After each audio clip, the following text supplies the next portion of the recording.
I'm at St. Bagita Primary School in Kirindango Camp, northern Uganda, home to about 68,000 refugees from South Sudan. The majority are women and children, about 90%. And really, the majority are children themselves, 15 and under. About 64% of the population here are kids that made their way from Juba and other parts of South Sudan during the conflict to get to the border because they know, if I can get to Uganda, at least we can be safe. This is Tute and his little sister here. He has an older sister who's in secondary school. She's in class right now. But they came by themselves. It took about 4 weeks for them to come by foot and by car when they get a ride to just find a little bit of safety and peace.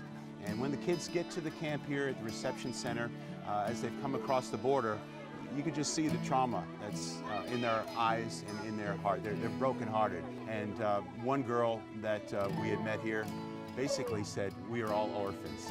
Because when they come across the border into this place of safety, they either know that they are orphans or they're thinking that they're never going to see their mom and dad again because they're still in South Sudan or they had to go in a different direction.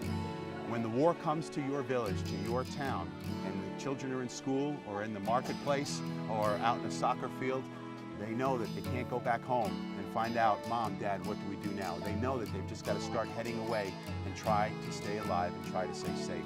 And that's why it's so important for the body of Christ to be here. We can't allow these kids to be forgotten. We've got to be here to provide for them with this daily meal that feeds them physically, but it's also a gateway for the gospel to touch their hearts and their lives. And because these meals are here day after day, they know that God's a faithful God. Hope is returned and is returning to the refugees in Kirindango, and it's chiefly through the work of friends like you. Pray for these children.